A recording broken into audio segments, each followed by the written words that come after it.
At the end of 2024, multiple factories in China were reportedly set on fire by workers who had not been paid and could not afford to return home for the Lunar New Year. This year, after work resumed, fires have broken out again in different regions, and they are spreading even faster. At 6:33 a.m. on February 17, a fire broke out at the Guangcheng Industrial Park in Jiangbei District, Chongqing. The blaze lasted more than 7 hours, destroying an entire warehouse. Several people in Chongqing shared videos on social media showing a factory building at the industrial park engulfed in flames, with thick smoke billowing into the sky. Around 10 a.m., a reporter from Cover News arrived at the scene. Police had set up cordon about 400 meters from the fire, blocking access for pedestrians and vehicles. Fire hoses stretched for about a kilometer, drawing water from a nearby river in the industrial park. Many residents and workers from nearby factories gathered outside the cordon to watch. An informed source revealed that the fire was caused by unpaid wages. Workers unable to get their salaries resorted to arson in retaliation. Mr. Deng, who witnessed the fire, told reporters, "It's terrifying just thinking about it. There was only one road between my place and the fire." He said he works at a nearby machinery factory and his company's dormitory is just across the street from the burning building. The fire started in the warehouses of Chongqing Shanyi Plastic Products Factory and Chongqing Feilong Plastic Products Factory. Chongqing Shanyi Plastic Products was established in June 2005, specializing in the production, processing, and sales of rubber and plastic products, as well as auto parts. Chongqing Feilong Plastic Products Factory, founded in March 1997, mainly manufactures plastic products, engages in mechanical processing, and provides rental housing services. On the same day, another fire reportedly broke out in Xuancheng, Anhui Province, resulting in multiple casualties. Videos circulating online show an industrial facility consumed by flames, with thick smoke rising like a mushroom cloud over a vast area. A traveler passing through Guangde said that when he drove by the city at noon, he saw the sky covered with unusually shaped black clouds. He thought a storm was coming, only to learn later that it was a fire. Eyewitnesses at the scene revealed that the factory produced highly flammable and explosive materials, causing the fire to spread much faster than expected. It took 5 hours to extinguish the flames. One person claimed that an explosion occurred during the rescue operation, leading to the loss of 3 young firefighters' lives. On February 20th, several villagers in Luzhu, Guangde City, Xuancheng, told reporters that all 3 firefighters were locals in their 20s. One villager who had inside knowledge said that one of them, 28-year-old Chen Kai, was planning to get married in May this year. A user named Jia Jie commented online saying when they were found, only 3 helmets were left. It was impossible to tell who was who. DNA testing was needed. The incident has sparked widespread sympathy. Commenters remarked, "This happened in my hometown. They were all so young, just in their 20s. It's heartbreaking." The one who sacrificed their lives were the children of working-class families. They earned so little but gave everything. They all came from struggling families. They were too young to know how to protect themselves. How will their parents survive this? Their whole world just collapsed. Around 3 p.m. on February 16th, a warehouse on Nanle Road in Songjiang District, Shanghai, caught fire. Flames shot into the sky and thick smoke billowed from the site. The cause of the fire and any potential casualties remain unclear. Videos circulating online show that the burning warehouse had RRS supply chain technology written on its exterior. Inside, visible flames were spreading rapidly, with dense smoke pouring out. Public records show that RRS was founded in January 2000 and is one of the most important supply chain companies under Haier Group. RRS Shanghai Investment has 2 shareholders, Youjing Shanghai Enterprise Management, which holds 55%, and Haier Electronics Group, which holds 45%. Some people in Shanghai commented on social media saying, "I just woke up. A residential building in Jing'an District caught fire. The RRS Supply Chain Technology Warehouse in Songjiang caught fire. A cruise ship on the Huangpu River caught fire. An ATM was blown up overnight. What is going on?" Others left comments like 10 years to sharpen a sword and the first fire of the new year, suggesting that the fire might have been intentionally set. On the evening of February 18th, a massive fire broke out at a factory in Wenzhou, Zhejiang province. According to local reports, the fire burned for more than 10 hours from around 6 p.m. until after 5 a.m. on February 19th. Videos from the scene show a factory engulfed in flames against the night sky. The fire was so intense that it lit up half the sky. Many people gathered nearby to watch, but there was nothing they could do to stop it. Eyewitnesses commented online that the factory produced woven bags made entirely of plastic, which fueled the fire. They said firefighters focused on protecting neighboring factories because this one was beyond saving. Residents of a nearby neighborhood said the fire caused a temporary power outage in their area. On the morning of February 19th, reporters contacted the Pingyang County Fire Department. Staff confirmed that the fire was under control and that there were no casualties. The cause of the fire is still under investigation. Some online comments questioned the sudden surge in fires. One person wrote, "So many fires breaking at once, with multiple incidents in the same city on the same day. It's hard to believe it's all just a coincidence. I thought the wave of protest over unpaid wages peaked at the end of last year along with the fires, but why hasn't it stopped after the holidays? It's only getting worse." Others noted that right after the Chinese New Year holiday, protests over unpaid wages erupted across multiple regions. Several people also shared videos on X showing demonstrations by workers in different parts of China demanding their salaries. On February 16th, reports emerged from Luliang, Shanxi province that multiple sanitation workers had confronted the local government over unpaid wages. A family member of one worker said their parents, who worked as sanitation workers in a village, earned only 600 yuan per month. They had been owed wages for 20 months, with only partial payments made in 2023. The rest has not been paid for nearly 3 years. The sanitation company involved responded by saying that government reimbursements had been delayed, causing financial strain on the company.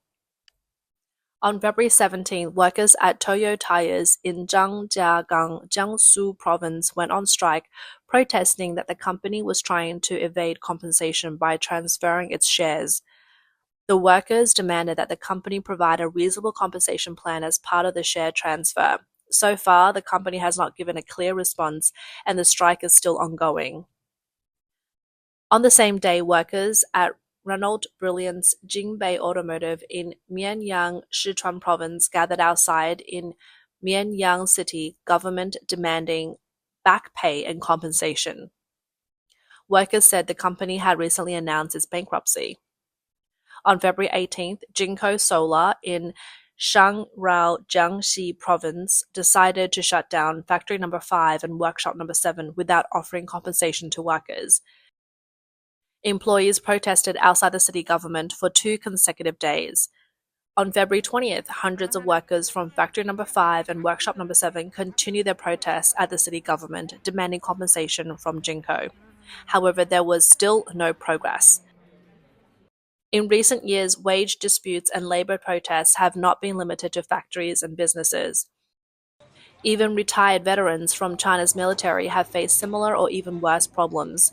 Some former soldiers who once served the Chinese Communist Party (CCP) now struggles to meet their basic needs. On February 15th, Zhang Tianjian, a retired veteran from Shangrao, Jiangxi province, said that when he participated in nuclear tests years ago, he was the first to risk his life by entering the nuclear explosion zone to record data. He later became what he described as a radiation source. Although the Chinese government acknowledged his exposure to radiation and related health issues, he has yet to receive official recognition as a disabled veteran. Zhang claimed that because he did not offer bribes or gifts to officials, he was denied disability status and has not received any compensation. In a video, the elderly man, now with grey hair, said that 3 people were assigned to carry out the mission. One was responsible for recording data, another for timing, and he was a reconnaissance officer. He also carried an 18-kilogram radiation detector. Together, they documented all critical data from the test. He described how their military uniforms were burned after the test. They had to shower for 5 hours a day for several days before being sent to a hospital for 2 months of isolation and medical examinations. He said he had become a radiation source. Zhang Tianjian's tearful account has sparked heated discussions online. One user named Free Life commented that they recalled a veteran discussing this on YouTube. The person had said that those who participated in nuclear tests at the Xinjiang test site and were closer to the blast had mostly passed away early. The survivors were never officially recognized as disabled and received no aid. That group of people has spent years petitioning. Now they are either too old or have already passed away. The CCP just drags things out indefinitely. Another comment from Freedom Warrior said that this veteran was lucky to have survived. Back then, when Mao Zedong conducted nuclear tests, they had no experience and no protective measures. Many passed away from cancer. Many others shared their thoughts. Journalist Chai Jing once interviewed a veteran who worked on nuclear tests.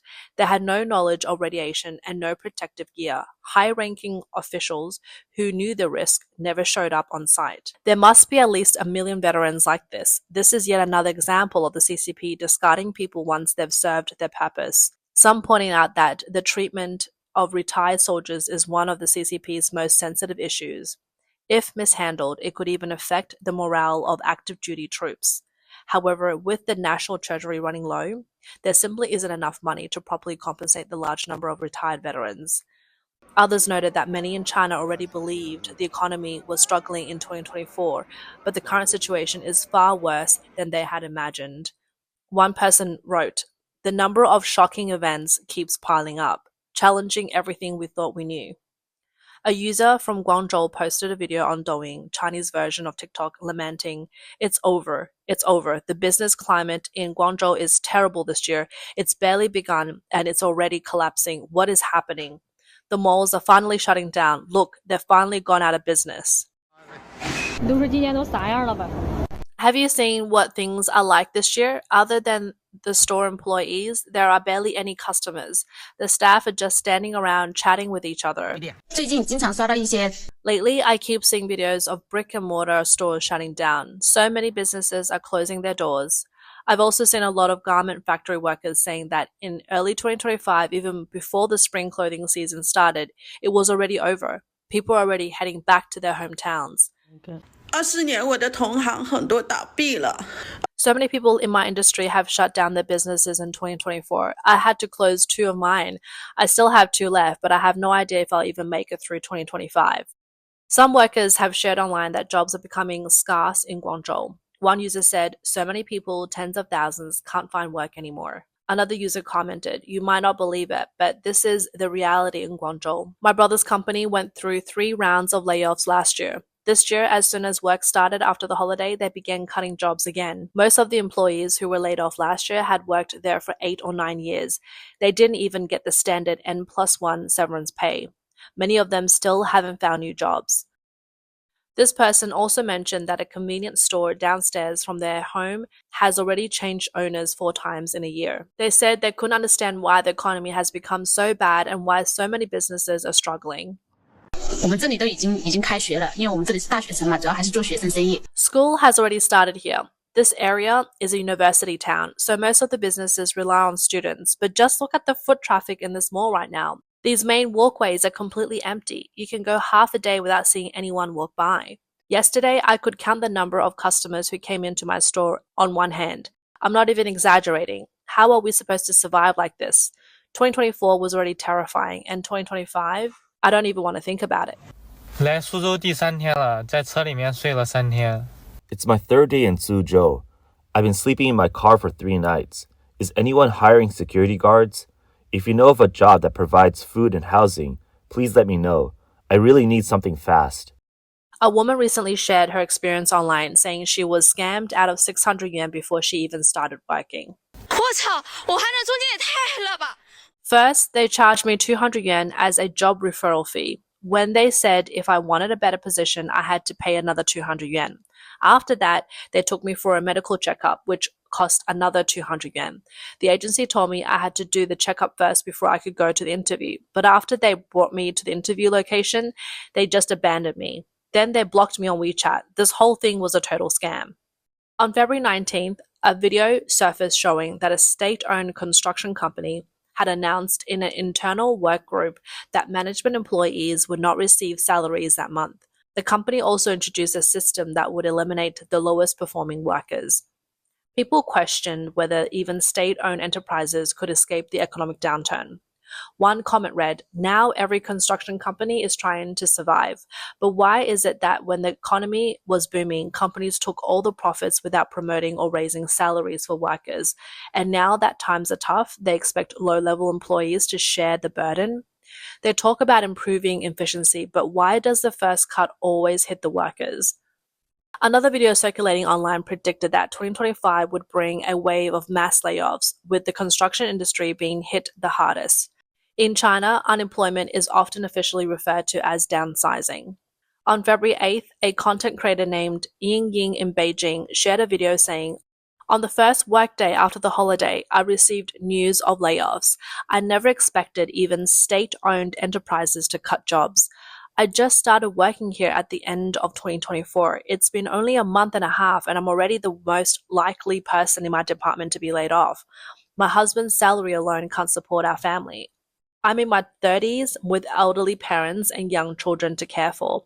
I really can't afford to lose my job." US economist David Huang commented that layoffs in state-owned enterprises are a sign of economic decline. However, he emphasized that the key issue is not just the economy, but also the shifting balance of power and interests.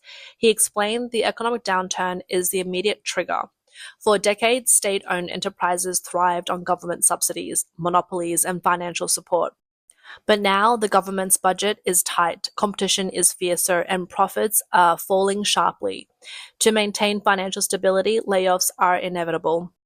But the deeper issue is the redistribution of power and resources within these enterprises. He warned that this would further destabilize society.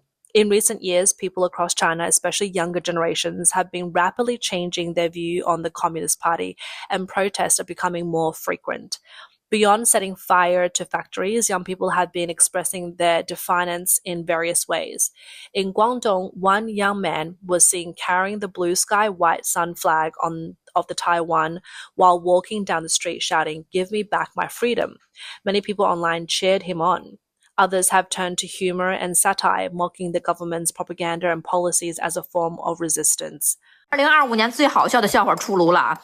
The funniest joke of 2025 is here. A CCP lawyer is now telling millennials and Gen Z who don't want to get married or have kids, if you don't have children and no one inherits your assets, your property will go to the government. Let's see how millennials and Gen Z are reacting. What makes you think I even have assets? If I had extra money, do you think I'd just die instead of spending it? Don't worry, I'll make sure to leave behind a massive pile of debt for you. If I don't take out a huge loan before I go, that means I've been way too nice. If I actually had an inheritance, do you think I'll still be single and childless? This is the first time I've seen someone try to threaten me with something I don't even have. I'm dying laughing. It has often been said that both the Communist Party and its leader fear fire. For Xi Jinping, this year, the year of the snake, is his zodiac year. In Chinese tradition, a person's zodiac year is believed to bring misfortune. And now, as 2025 begins, fires are spreading even more aggressively across the country than last year. For Xi and his party, this is not a good omen.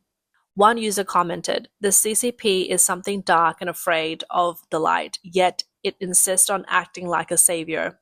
But it has been playing with fire for over a decade now, and there's a saying in China, those who play with fire will eventually get burned."